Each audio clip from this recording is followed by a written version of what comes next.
Nikki Haley says Trump rigged Nevada, claims it was such a scam she lost to none of the candidates in the Nevada primary that didn't count, even though the Nevada caucus will take place this evening, in which Trump will almost assuredly walk away. When was that? Okay, so the Nevada primary was when? Today? It was Tuesday? Tuesday?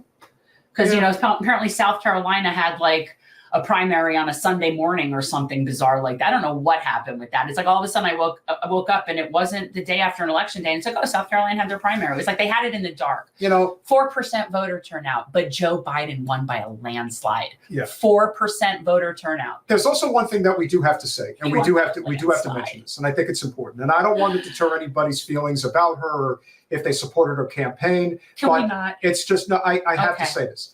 It is important for people to understand that when it comes to, in the case of Marianne Williamson's presidential campaign, she is shutting it down right now. I'm sure she probably would have liked to have run forever like Nikki Haley's going to do. But here's the difference between Nikki Haley's campaign and Marianne Williamson's campaign.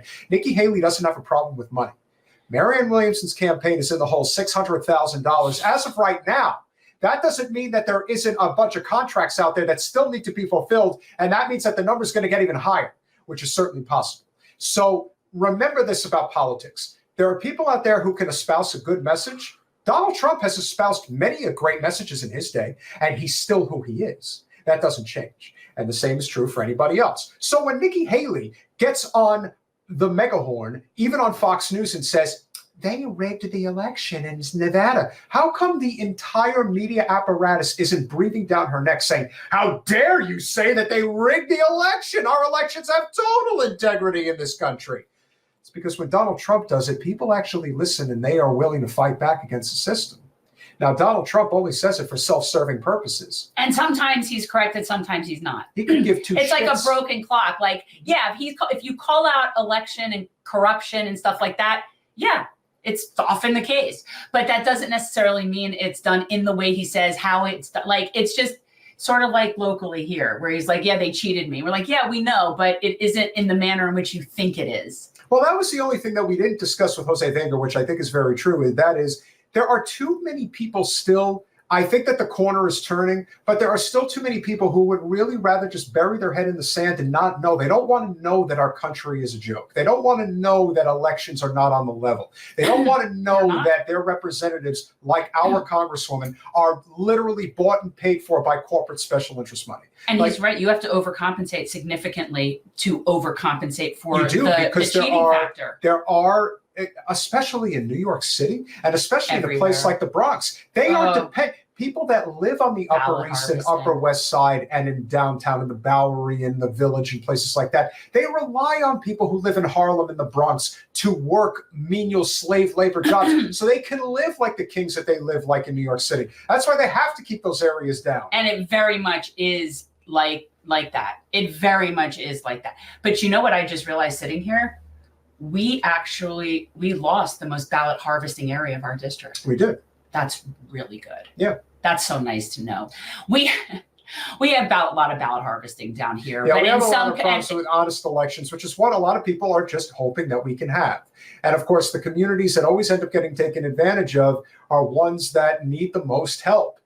Now, thankfully, the representative in the district north of us, Sheila Sherfilis McCormick, seems to care a considerable amount more than the previous representative who was there for a generation and basically wasn't really there for the past 10 years of his representation, to the point in which the last 2 to 3 terms that he was elected in that seat, and of course was elected pretty much by proxy, if we're being honest, our congresswoman was taking his votes for him, or was ultimately deciding how to vote for him, which is even more fun. Isn't that nice? Isn't that special? Ain't that special?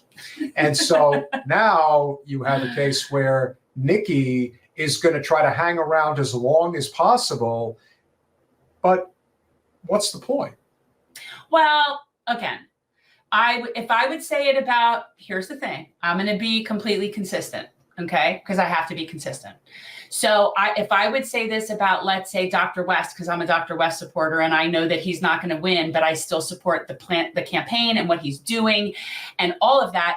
And so I do not know enough about her campaign or her mission or what she's doing. I really don't. And I'm not going to determine like what her followers are into.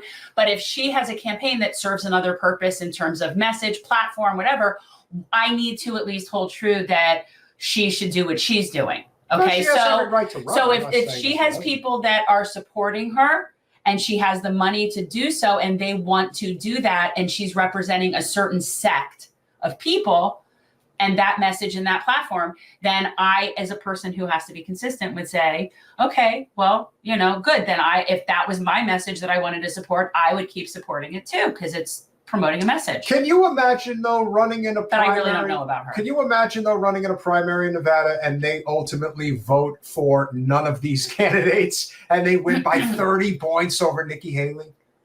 Wow.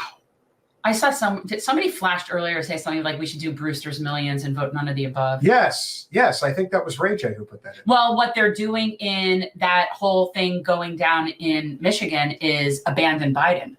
Yeah, they're creating a whole bunch of people that's the movement, is abandon Biden.